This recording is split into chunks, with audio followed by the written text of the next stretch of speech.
હર હર મહાદેવ, હરિઓમ, જય માતાજી. તો આપણે બા નથી એટલે છાશનું કામ આપણે સંભાળવું પડે, અને બા ન હોય તો થોડીક આમ તો આપણે કામની અત્યારમાં તો ખેંચ પડે જ. હજી ગા દોવા જાવી છે, નાસ્તો બનાવ્યો, અને હવે આપણે માખણ કાઢીને પછી જાય વાળીએ. હજી આપણું માખણ થઈ ગયું છે. આમ કરીને એટલે બધું માખણ ભેગું થઈ જાય.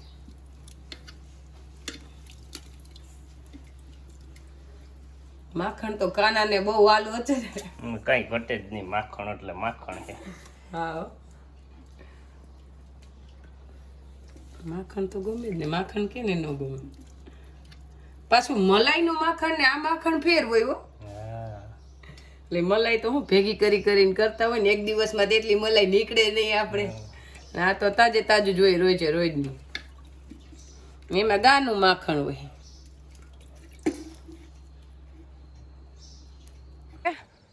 જાવું છે દૂધી લેવા. આ વર્ષે તો આપણે શિયાળું હતું, ગાજર બીટ, પણ હલવો બનાવવાનો ટાઈમ જ ન રહ્યો. મરચી જાજી વવાઈ ગઈ હતી, એમાંય પાછું દેવાંશીન પપ્પાએ મરચું પાવડર વેચવાનું ચાલુ કર્યું, તો હલવો રહી ગયો. પણ હવે કીધું ઉનાળુ દૂધી છે ને, તો હવે અત્યારે હલવો બનાવીને ખવડાવી દઈને. રૂહી 2-3 દિવસ થયા કહે છે કે મમ્મી હલવો બનાવી દે, પણ આમાં કાંઈ ટાઈમ નહોતો. આજે ફ્રી છે, કીધું આજે હલવો બનાવીને ખવડાવી દઈએ એમ. ફ્રી તો હોય ને, કારણ કે 8 મહિના જેવું અસલ વાતાવરણ થઈ ગયું છે. નવીન કઈ કામ કરાય એવું ધીમો નથી. ધીમો વરસાદ વરસે છે, એટલે આમાં કઈ કામ થાય એમ નથી. અને ઓળ મરસી તો આપણે વવાઈ ગઈ હતી ને, મરસીએ તો હાવ નવરત ન થવા દીધા. કાંઈ કામ નવીન ન કરવા દીધું. મરસીએ તો ભાગદોડ વધારી દીધી. આપણે ગયા વર્ષે 20 વીઘાની વાવી હતી, આ વખતે આપણે એને ચોથા ભાગની જ વાવવાની છે. 6 વીઘાની જ, 5-6 વીઘાની કે 4 વીઘાની એટલી જ વાવવાની છે. એનું કારણ છે કે જાજા ખેડૂતો ટૂંટા હમા ઘરના પૈસા ગયા હે, એટલે જેવું વાવેતર એ પ્રમાણે ઘટ્યા. કોઈને લાખ ઘટ્યા, કોઈને 1.5 લાખ ઘટ્યા, કોઈને 2-5 લાખ ઘટ્યા. અને અમુક ઠેકાણે જાજુ વાવેતર હોય, અમુક તો 200 વીઘા 150 વીઘાનું મરસીનું અમારા આ બાજુ વિસ્તારમાં વાવેતર કરતા જ હતા. એને તો 20-25 લાખ ઘટ્યા હોય 100%. એમાં જોવું જ ન પડે, કારણ કે ખર્ચો એવડો હોય એમાં. અને ખર્ચો એવડો હોય ને એમાં, બીજા તલ જેમ ન હોય. આપણે વાતાવરણ તો હા ઉઠીને તો એવું લાગે આપને કે વાવણી થઈ ગઈ છે, અને આજ તો સવારમાં વાવવા જવાનું છે. કારણ કે આમાં જોઈ લ્યો, આ બધું ભીનું જ છે આખું, આવું ગારો ગારો. અને આમાં જોવા પાણું જ નથી કે કેટલે લગી પહેલું છે, ધડા લગી પલ્લી ગયું હવે તો. એટલે આવું માવઠું તો લગભગ એમ કહે છે બધે ગઈઢા 70 કે 80 વર્ષના, કે આવું માવઠું જોયું નથી કોઈ દી. માવઠું હોય પણ કલાક વરહીને વયો જાય, આવી કઈ એલિયું ન કરે. એલી ન હોય. અને વાતાવરણ અત્યારે હાવ એકદમ પેક થઈ ગયું છે. પવન આમ જરીએ નહીં. કેમ ચોમાસું હોય ને વરહીને પછી આમ ગરમી પકડાઈ જાય, એવી અત્યારમાં ખેતરમાં ગરમી થાય છે. 8 વાગ્યામાં ઊભા તો અત્યારમાં તો હે ને 8 મહિને નો હોય વાતાવરણ હોય એવું વાતાવરણ છે. કારણ કે 8 મહિને સવાર તો ખુલ્લી હોય, હા, પણ પછી બપોર પછી વાતાવરણ ફરે. આ તો હાવ પેક થઈ ગયું હે. એટલે આ બધી આફત જ છે. આ યુદ્ધ હાલે છે, વરસાદ ભેગો.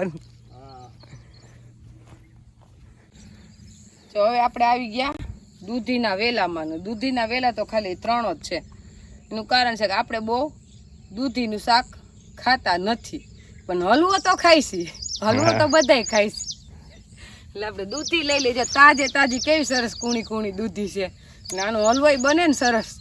હલવો થાય કઈ ઘટે નહીં એવો, ઘરની દૂધીનો તાજો હલવો. હા, હવે આમે વરસાદનું કઈ કામ થાય એમ છે ને, હલવા બનાવીને જ ખાવાના છે. ગમે એમ કરીને મોજ બાતો રહેવું ને, ઉપાધિ કરીને કઈ ભેગું આવવાનું છે ને, આપણા હાથમાં કઈ છે નહીં. જે થવાનું હશે એ થાય, પણ આપણે હલવો બનાવી નાખીએ. એટલે દૂધી 3 જ છે. 2-3 આપણે આની પેલા ઉતારી ગયા હતા. ચાલુ જે વારા પડતી તાવારી પાછી થઈ જાય. જો દેખાય ઝીણી બહુ થાય. હવે તો અમુક ની વધશે. આપણે પાછા આવશું ને ત્યાં મોટી થઈ જાય, કારણ કે નિંદાઈ ગયું ને, ચોખ્ખું થઈ ગયું. હા, ખડ કેવું હતું જો, કાલ બીડ હતું. આ પછી દેવાંશી પપ્પા ને નાનજી પાથરા રહી ગયા તો કાઢવાના. ત્યાં વરસાદ પાછો આવી ગયો, માંડ વરાપ દીધી હતી. જો આપણે વરસાદ આવ્યો અને તલઈ પાક માથે વૈરા છે, પણ વાંધો નથી. હજી આપણે 5 દી વહી જાય ને 5 દી ની આગાહી છે, એટલે નુકસાની નહીં આવે એમ. હા, નુકસાની નહીં. મેઇન પ્રશ્ન આપણે તલમાં મને એમ હતું કે કેમ બહુ વહેતા નથી, પણ હવે એની દસ મને હવે પડી છે કે એનું કારણ હતું કે આપણે પાણીની ઘટ આવતી હતી તલને. 10 ક્યારા એક પારિયાના પીતા હતા અને ટૂંકે ગાળે પીતા હતા. લાંબે ગાળે જો આ તલ પીધા તો આ તલમાં હું નો દેખાત. અત્યારે ખંભે તો પહોંચી ગયા છે. આ વરસાદ મળ્યો ને તો આપણા તલ વધે ચડ્યા છે. પેલા એટલા વધેલા નહોતા, તો અત્યારે તો એ તલમાં આવીને તમે તલનું નિરીક્ષણ કર્યું એટલે મીઠા તો વધવા જ નહીં, પાછા ફૂલ મીંડા એટલે પાણી હોત પૂરતા પ્રમાણમાં તો આ તલ કઈ ઘટે નહીં એવો હોત. હું દેખાતો જ નહીં, ઈ તો પાકું જ. જમીન એવી છે આપડી કે કઈ ઘટે નહીં, પણ પાણીની ઘટ છે. ઘટે તો પાણી ઘટે. આપણી જમીન એવી છે કે હોનું નીવશે, ફળદ્રુપ એવી છે કે એમાં ગમે એ વાવો કઈ મોલમાં કઈ જોવું જ ન પડે. એટલે તલ એટલે હારા કેવાય ને, અવડા થઈ ગયા, કઈ ઘટે નહીં, મોટા મોટા. અને હજી વૈજે ચડ્યા હે ને પાછા ફૂલ મારી ગઈ ને પાછા ફૂલ ખીલા. અને ઓલી બાજુ જો પીરી પડવા માંડી તો પાછી ઉપર લીલી લીલી દેખાવા માંડી. એટલે જો આ તલ લાંબે ગાડે આખું ક્યારો પીતો હોત ને તો પહેલેથી જ એવો હોત. તો 5-5 ફૂટના. હા, પણ તોય અત્યારે કુદરત કરે છે, આપણે કઈ વાંધો નથી, લેરમાં જ છે. પણ તોય પાણીનો પ્રશ્ન છે. પાણી થોડુંક હોત તો સારા થાત, પણ પાણીનો વાક નથી. પાણી તો આપણે ખબર હશે કે 2-2.5 વીઘાના તલ થાય, પણ આપણે 3.5 વીઘાના વાવી દીધા, એટલે વાક આપણો છે. જો આપણે દૂધી ખમણી થઈ ગઈ તૈયાર. હવે એક બટકું રહ્યું. દૂધી આપણી હાવ થોડી છે, તાજી હતી એટલે ખમણી નાખી, પછી એને નિતારી આપણે હલવો અત્યારમાં જ બનાવી નાખી. દૂધી આપણે બધું પાણી નિતારીને લઈ લીધી શેકવા માટે. અને હવે એમાં નાખી દઈએ ઘી.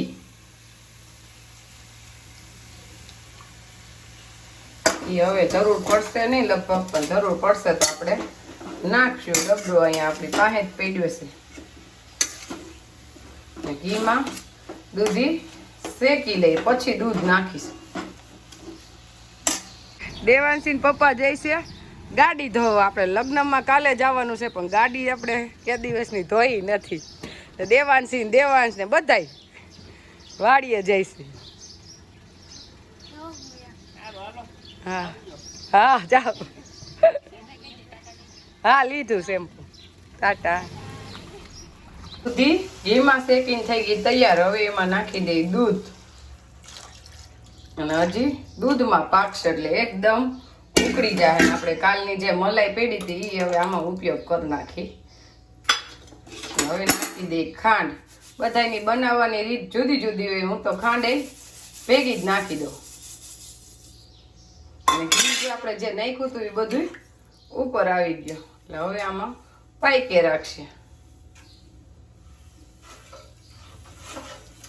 હવે ટાઈમ થઈ ગયો છે બપોરના 12:30. એટલે દેવાંશ ને પપ્પા તો વાડીએ જ હતા, એટલે પાછા આવી ગયા જમવા ટાઈમ. હજી ટિફિન લઈને પાછા જાય. હાલો જમવા દઈ દઉં, પપ્પા શું વાડીએ જવું કે. અને આપણે હલવો દેવાંશી પપ્પાને ચખાડી કેવો બન્યો ને ઈ કે. જો હવે કયો કે દેવાંશ તને ભાઈઓ તમને ચાખીને કહે કેવો છે. હાલો થઈ ગયો હે નથી ભાઈઓ, ખાલી કિસમિસ ખાવી છે. ઘરે કોઈ સારું નથી બેનો. હે સાચું કે મજાક ન કરતા કે તો દેવાંશ કેવો બેનો? ગાંડો ગાંડું હોય. કેટલી મહેનત કરી, 1.5 કલાક લાગી છે બનાવવાની. તમે એમ કહો સારો નથી બેનો. અને બહુ અસલ બેનો, કાંઈ ઘટે નહીં એવો. હા, અને આમાં નકરો દૂધનો માવો જ દેખાય છે હલવામાં, ઉપર ઘી દેખાય છે ને કે સારું નથી બેનો. દેવાંશ તાર પપ્પાને કાંઈ ઘટે નહીં હો. આપણે રોટલી ખાવી જ નથી, ખાલી હલવો જ ખાવો. શાક રોટલી કેવી દેવા જવા. અને આપણે કારેલાનું શાક બનાવ્યું છે, રોટલી ને છાશ. પણ હલવો ખવાઈ જાય ને એટલે પછી થોડીક જ રોટલી એક આધી જ હાલે. કારણ કે ગયેલું તમે ગમે એ થોડુંક જ ખાઈ શકો. આપને એવું લાગે ખરા ખાઈ લેવું જાજુ, પણ ખવાય તો જરાક જ. હવે કોઈ નથી ખાઈ શકતો મિષ્ટાન, પેલા ખાઈ શકતા એમ. તમે હું 50-100 ગ્રામ ખાઈ લ્યો, હા, ધરાઈ ગયો. લગ્ન વાળાને જ ખાલી લગ્નની તૈયારી ન કરવાની હોય, પણ જાવા વાળાને કરવાની હોય. એટલે આપણે દેવાંશી કે અત્યારે રોંઢે નવરા હતા ને તો ભાઈ આપણે હું તો કે લાઈ તને મમ્મી મહેંદી કરી દઉં. હાઈ જે પછી ઠેલાને ભરવાનું હોય ને એટલે મારે મહેંદી થાય નહીં. મહેંદી ગમે બહુ, પણ મને ટાઈમ જ ન મળે મહેંદી કરવા.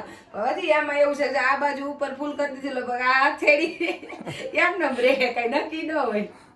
હાલે અને આ હથેળીમાં થાય તો આ બાજુ ઉપર એમને રહે. એવી મહેંદી હોય મારી દર વખતે. તા ભાઈ ઉઠી જાય, તાર ભાઈ ઉઠી જાય અને રસોઈ તો એક તો દેવાનસિંહ પપ્પા બનાવીને ખવડાવશે. હા ગાંઠિયા લઈ આવ દે યાર, તૈયાર નહીં, બનાવીને વળીને ખવડાવશે. એ નહીં હાલે, એ આપણું કામ નહીં. તો હું તો કેમ તો બનાવું? મામાને ફોન કરી બાલાખડા કે અહીંયા કઈક જમવાની વ્યવસ્થા કરી દેજો, કે તમે ત્યાર તમારી લગ્ન ન્યા હાલે. તો થઈ મામા એમ કે આય વઈ આવો તો લગ્ન કરવા.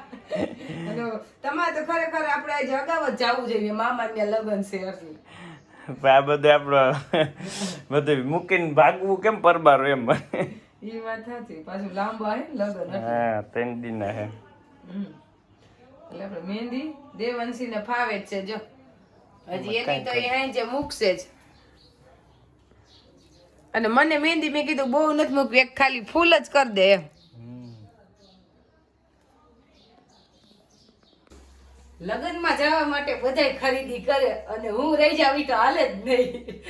એટલે આપણે ક્યાંય ખરીદી કરવા ગયા નથી, પણ હવે તો ઓનલાઈન ની સુવિધા છે એટલે આપણે મોબાઈલ માંથી ઘરે બેઠા જ મગાવી લઈ. હજી દેવાંશી પપ્પાની ખરીદી બાકી છે, કાલ રસ્તામાં ખરીદી કરતા જાવ. આપણે તો લઈતે હાલે, ન લઈતે હાલે, એવું ફરજિયાત નથી. લેવાના જ છો તમે, ફરજિયાત નથી એમ. તો નહીં લ્યો ને, ન લઈતે હાલે તો સારું લ્યો. આપણે તો હાલે જ નહીં, આપણે તો લેવાના જોઈએ, અલગ જ કપડા પહેરવાના એમ. હા હવે અત્યારે ઘરેણા પહેરવાનો સમય નથી, ખોવાઈ જાય એટલે કપડા તો સારા પહેરવાના. હા ઈ વાત સાચી.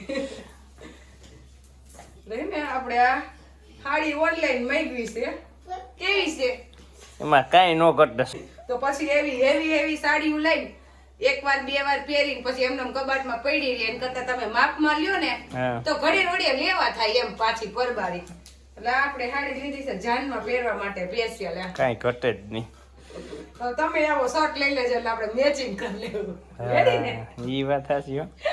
હવે પાછી એવી ફેશન નીકળી છે ને મેચિંગ કરવાની. આપણા સમયમાં તો એવું કઈ હતું નહીં કે કપડા મેચિંગ પહેરે એમ. ગીત આવ્યું ને એમાં તો પાછું બહુ આવેલું મેચિંગ કરવાનું. ના સાડી બહુ સારી છે, એને હોનાની કેમ હોય, હોનાની જ છે. આપણે ગમે ને એ વસ્તુ હોનાની જ હોય એમ.